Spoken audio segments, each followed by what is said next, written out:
Ya, di sini kita ada di Museum Situs Manusia Purba Sangiran, menjelajahi dan belajar apa aja yang ada di Sangiran. Di sini kita bakalan membuat video dengan tujuan edukasi ya, supaya kita bisa belajar bareng tentang kehidupan manusia purba dan bagaimana mereka bisa berkembang dari waktu ke waktu. Yuk, kita mulai petualangan kita. Buat seperti apa sih nenek moyang kita? Bagaimana evolusinya mereka? Simak video baik-baik.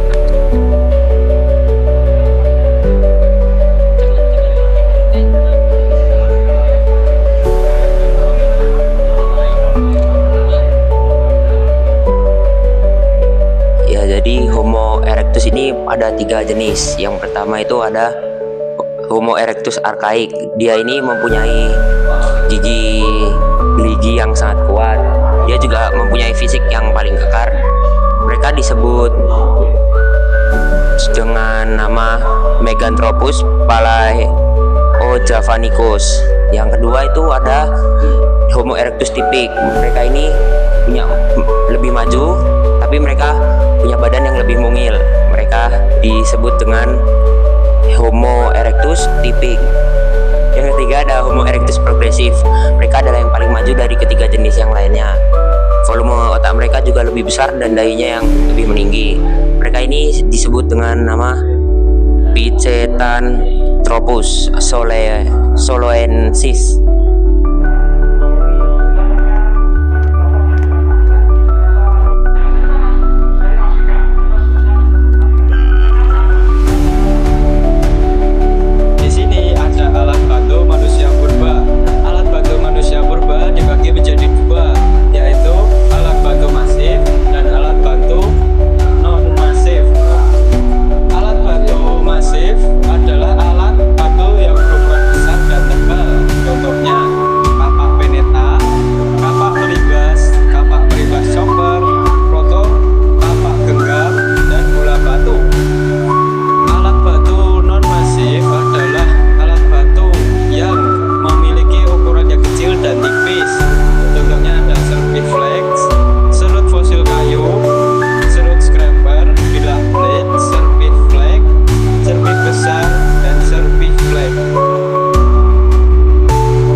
Sekarang kita akan bahas zaman batu di Nusantara. Zaman batu di Nusantara dibagi menjadi 3, zaman Paleolitikum, Neolitikum, dan Megalitikum. Yang pertama, Paleolitikum, yaitu adalah zaman batu paling tua, di mana manusia masih hidup secara berpindah-pindah tempat atau nomaden, dan mencari makan dengan berburu serta mertamu. Alat yang digunakan masih kasar, seperti kapak genggam dan alat serpi. Yang kedua ada zaman Neolitikum. Zaman batu muda, manusia sudah mulai bercocok tanam dan hidup menetap. Alat bantu kehidupan mulai halus, seperti kapak lonjong, kapak persegi, bahkan alat menumbuk padi. Yang ketiga ada zaman Megalitikum atau zaman batu besar. Manusia mulai membangun benda-benda besar dari batu seperti menhir, dolmen, sarkofagus, dan punden berunda. Fungsinya untuk tempat pemujaan arwah, leluhur, dan kegiatan keagamaan. Artinya, pada masa ini manusia sudah mulai mengenal kepercayaan dan nilai spiritual. Setelah zaman batu, manusia Nusantara memasuki zaman logam. Nah, zaman ini dibagi menjadi 2, zaman perunggu dan zaman besi. Nah, ya pertama, ini adalah hasil dari budaya manusia purba yang berhasil dibawa. Keberadaan manusia purba dalam upaya beradaptasi dengan lingkungan hidupnya mendorong mereka untuk menciptakan peralatan sebagai sarana untuk memenuhi kebutuhan hidup mereka, termasuk untuk mempertahankan diri dari berbagai ancaman. Nah, dari ide itu mereka berhasil menciptakan benda-benda di sekitarnya menggunakan benda-benda di sekitarnya seperti batu, kayu, tulang. Budaya alat yang dikembangkan dan digunakan manusia purba dapat dibedakan menjadi 2 macam, yaitu yang pertama budaya alat batu yang dibuat dari bahan batu, baik berupa batu masif maupun serpian-serpian batu.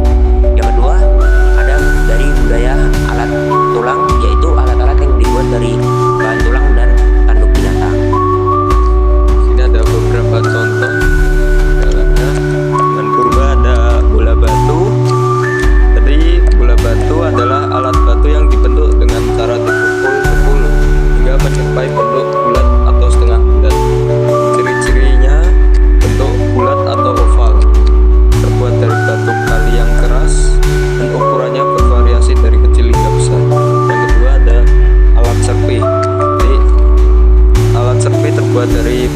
batu kecil yang memiliki sisi-sisi tajam. Ciri-cirinya ukuran kecil, memiliki tepi yang tajam. Jadi yang ketiga ada alat penusuk. Alat penusuk adalah batu kecil yang ujungnya dibuat sangat runcing sehingga bisa digunakan untuk menusuk. Ciri-cirinya ukuran kecil, ujungnya runcing seperti jarum. Dibuat dari serpian batu yang dipertajam. Yang keempat ada spatula. Spatula atau alat serut adalah alat batu yang bagian sisinya dibuat rata dan halus agar bisa digunakan untuk mengikis. Ciri-cirinya bagian sisi lebar dan agak halus, tidak setajam serpih, bentuknya memanjang atau pipih. Seperti itu ya. Jadi hari ini kita bersama Bu Lilis. Kita akan mewawancarai Bu Lilis. Punapa mbiyantu Ibu wonten ing babagan ekonomi kabupaten sampun lawas banget. Oh nggih, sangat membantu Mas. Soalnya ini anu namung niki mawon. Oh nggih. Bisa saged membantu nggih.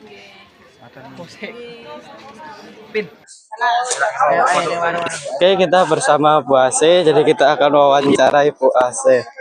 Bu Asih, wonten dinten punapa piyambakipun pundi para tamu utawi pengunjung paling rame, Bu? Bahasa Jawa apa Bahasa Jawa.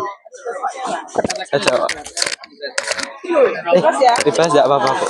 Ini musim edukasi. Jadi menyesuaikan Iya. biasanya jadwalnya kalau tidak hari libur seperti hari Minggu, hari besar, terus hari jeda itu setelah anak-anak biasanya tes mid semester itu biasanya rame-rame. Oh, nggih, Bu. Matur suwun nggih Bu Asih.